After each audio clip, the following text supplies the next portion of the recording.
If you're watching this right now, it means you know how to take a joke / don't mind that I ruined your food on Monday because I had to block around 15 to 20 people for getting extremely mad about a joke on April Fools. This is like receiving a gift on Christmas or eating pumpkin pie on Thanksgiving. It is something you should expect. I mean, I'm sorry that I didn't really do it last year, but whatever. That's the only thing I'm gonna apologize for. It's a joke. Fucking deal with it. Anyways, got a real match this time. It's a U match against A-Star the Third. It was pretty interesting, if I say so myself. It's one of the only matches in a long time. Or one of the only matches. It's the first match in a long time that I've had to go grab a damage calc on just to explain to you guys some things that happened in the battle. By things, I mean one particular turn that I found very interesting. So, I'm going to go and lead off with my Claydol because I'm like, oh, you know what? We can get the rocks up as soon as possible, that kind of thing. Everyone in the stream just all of a sudden hive-minded and like, why are you using Claydol? Claydol sucks. And I mean, they might be right. Spoilers, they pretty much are right. Claydol's not the best spinner by a long shot. I was like, I'm just tired of using Blastoise and Hitmontops on my spinners, you know, and that tier. So I was like, I'll just bring something up from a different tier. It's nice because it puts his spinner at a 2-hit KO range, meaning that he's probably going to be scared, not going to want to take it, decides to go out into his Meloetta to take it, but I'm not going for Psychic, I'm going for my Rocks, just because I know he's probably going to get the hell out of dodge, do that kind of thing, etc., etc. Now, Meloetta in lower tiers, I don't necessarily know what to expect from it. Every now and then, I'll see a brave individual that will want to use it in standard. It's outclassed completely in standard, so I still don't really know what it wants to do. But, I mean, you're not going to see the special set in OU just because Jirachi does its job so much better. I didn't really necessarily know what to expect here, but he does go for a sub and a Calm Mind. Sub Relic Song with dual stab kind of could have been a thing too, but the instant I sub, I was like, ah, crap, it's probably gonna be Calm Mind. So sets up a sub and a Calm Mind, that kind of thing. I don't remember how many boosts he's at. It's not really too relevant at the moment.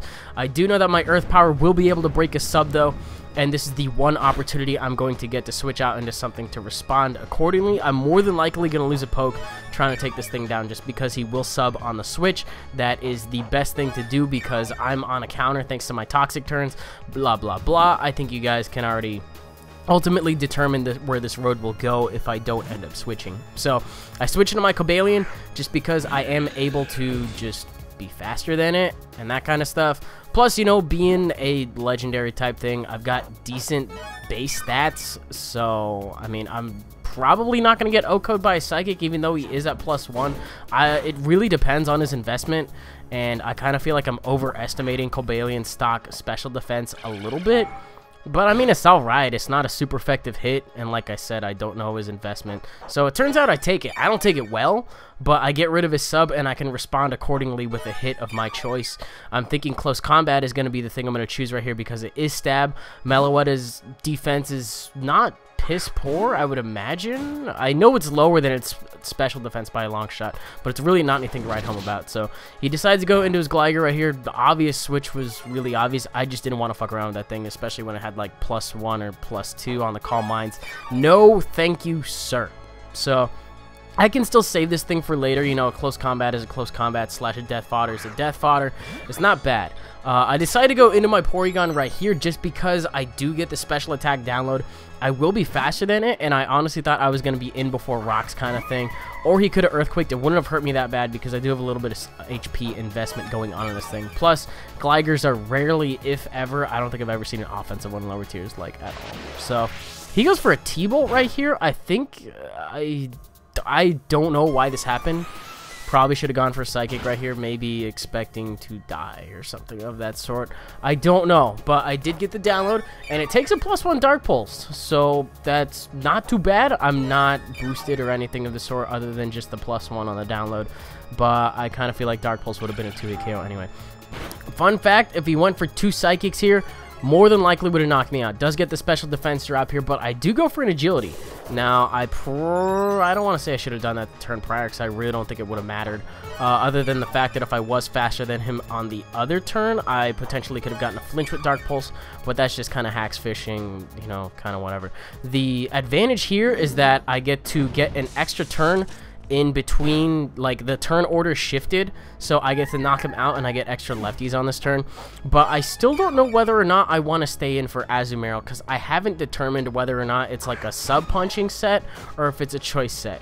I don't know if Aqua Jet will take me out from that range from just a, you know, sub-punching set, and like I said, I don't know what it is, so I don't want to risk it, and I might as well go into my Cobalion just to take the hit, potentially be death fodder, that kind of thing. I can't help but think that a Choice Banded one probably would have killed me off right there, plus we see lefties right there. So, you know, he's lefties, he's not choice banded, that kind of thing. I feel like I'm being really obvious, but hey, you know, just to spell it out for those of you people that have my, like, video alt-tabbed and are, like, browsing Tumblr or Twitter or that kind of thing, you're in a different tab. I'm talking to you guys. Shout out. What's going on? I'm updating you guys in the battle, / you know, looking down at your food, whatever. A little bit obvious sometimes is alright. So, I get to go into my Flygon right now. Now that I know he is a substitute set, I want to deal as much damage as I can on him before he's able to sub. And Flygon comes disappointingly short of preventing him from doing a sub by around 54 HP.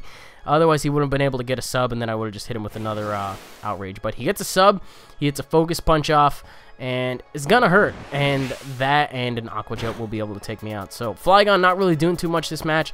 That's okay. I think this is 3 attacks and Roost. I used to run a Honeclaws Roost one under the same name, but I could just never really get it to work. So, just end up dying to a combination of attacks.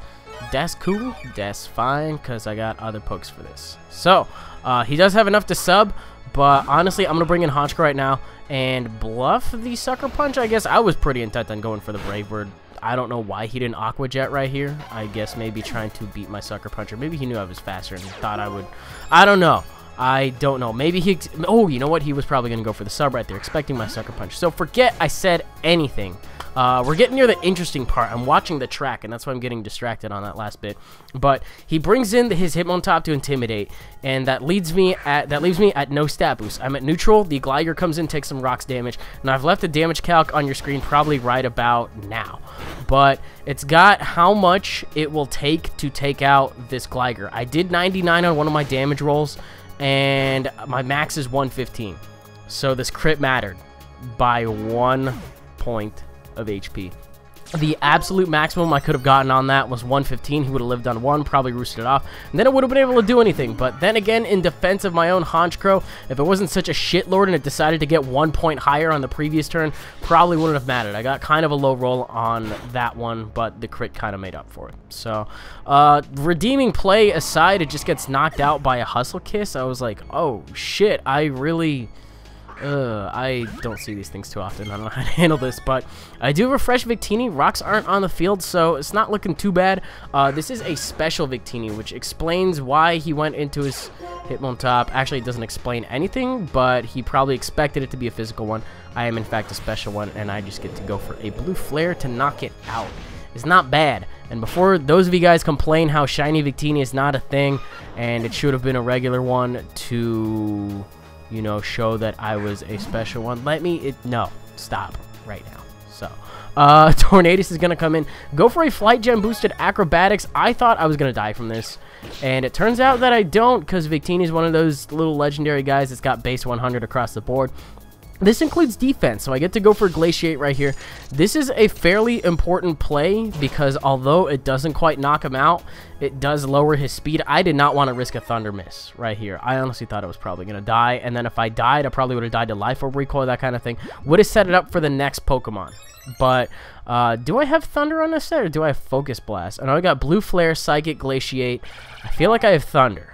So, anyways, it does ensure that I outspeed him on the next turn unless he goes for a non-attacking move. He goes for Bulk Up just to be kind of silly, but it's a double down right there, which is kind of interesting, I guess. Anyway, Togekiss gonna come in again. Did he get a Rapid Spin off along the way, or has he? Oh, there's the Rocks damage. Okay. Rocks are important in this game, kids. They help me with the Gligar. They're gonna help me with this Togekiss because it is more of an offensive set. It's going to take a little bit more from the Psychic, and as a result, it's going to put itself to the point where it's going to die at the end of this turn to a freaking Life Orb. Now, if I did not get the Psychic off on that turn, probably would have lost. Just kind of worth mentioning that, but he didn't flinch on that, and he just gets an E-Speed off just to knock himself out, I guess. What the hell did I still have left? I don't know. I feel like that was a 2-0 or a 1-0 victory. What did I have left? My Flygon died. My Cobalion died. Did my Cobalion die? My Honchkrow died. My Victini definitely died. I saw my Flygon die. My Claydol died. So it was Cobalion or Porygon. I think it was Porygon, honestly. So Porygon alive with a decent amount. Anyways, that was an interesting game, I thought. I hope you guys enjoyed it. Hopefully enough to make up for the other day.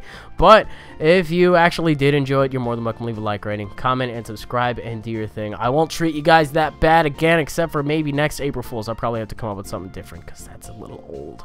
Yeah, that's a video. I already have tomorrow's TCGO lined up. And what else? Spyro on Friday. You guys know how it works. Anyways, I'll see you guys on the next one.